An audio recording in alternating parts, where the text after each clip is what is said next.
मैं SC. Mishra from Mahatma Gandhi शिक्षण संस्थान Darbhanga. Good morning all of you. वर्ग 10, विषय हिंदी, पाठ्य पुस्तक कृतिका, पाठ 1, लेखक शिव पूजन सहाय, भाग 5। रहरी में रहरी पुरान रहरी, डोला के कन्या हमार महरी। इसी पर एक बार बूढ़े बर ने हम लोगों को बड़ी दूर तक खदेड़ कर ढेलों से मारा था। उस खसूट खब्बीस की सूरत आज तक हमें याद है। न जाने किस ससुर ने वैसा जमाई ढूंढ निकाला था। वैसा घोड़मुहा आदमी हमने कभी नहीं देखा। लेखक महोदय कहते हैं किसी बात पर, इसी उक्ति पर उन्हें एक बार बूढ़े बर ने उन लोगों के टीमों को खदेड़ खदेड़ कर दौड़ाया था और लेखक उस दूल्हे की सूरत और अवस्था को देखकर अचंभित थे कि क्या समाज आज भी पंगु है इस अवस्था के लोगों को जमाई बनाने के लिए। आम की फसल में कभी कभी खूब आंधी आती है। आंधी से कुछ दूर निकल जाने पर हम लोग बाग की ओर दौड़ पड़ते थे। बाग का अर्थ बगीचा। वहां चुन चुन कर घुले घुले गोपी आम चापते थे। गोपी आम का अर्थ अधिक धूप के प्रभाव से असमय पक जाने वाला आम होता है। एक दिन की बात है, आंधी आई और पट पड़ गई।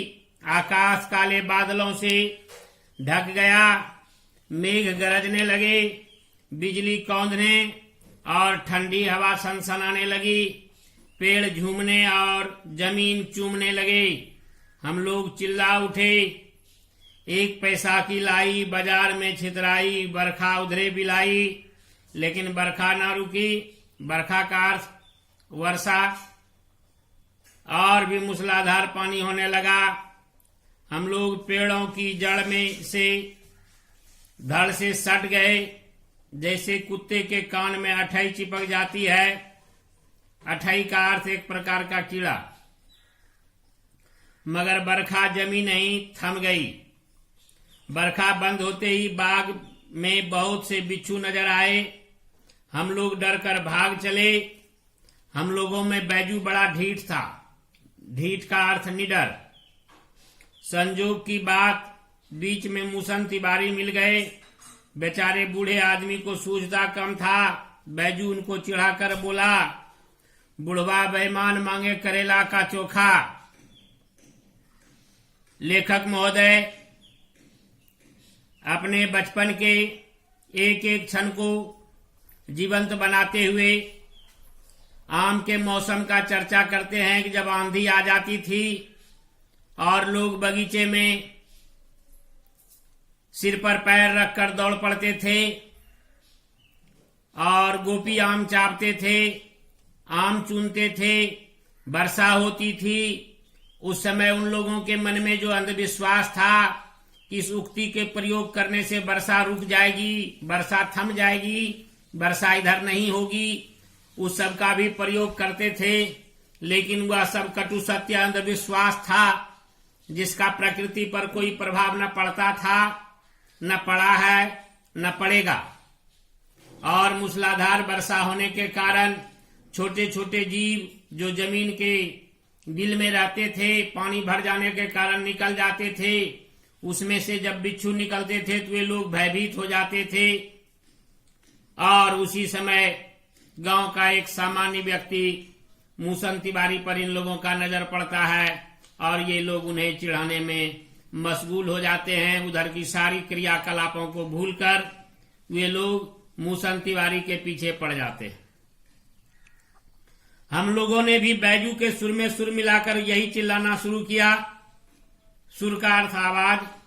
मूसन तिवारी ने बेतहाशा खदेड़ा। हम लोग तो बस अपने अपने घर की ओर आंधी हो चले। ओर का अर्थ तरफ। जब हम लोग न मिल सके तब तिवारी जी सीधे पाठशाला में चले गए।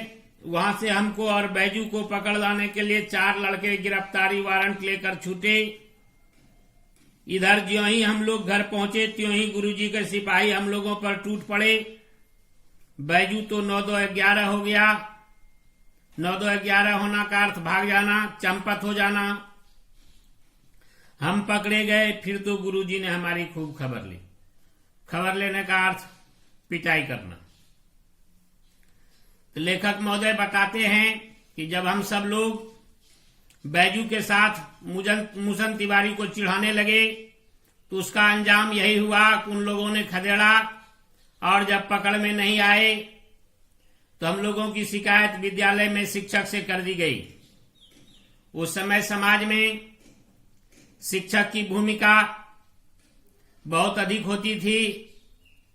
वे सिर्फ पठन पाठन से ही संबंध नहीं रखते थे बल्कि विद्यार्थी के हर एक क्रियाकलाप पर नजर रखते थे और जरूरत पड़ने पर कठोर से कठोर अनुशासनात्मक कार्रवाई करते थे, जिसमें लेखक महोदय पकड़े गए और उन पर अनुशासनात्मक कार्रवाई कर दी गई। बाबूजी ने यह हाल सुना।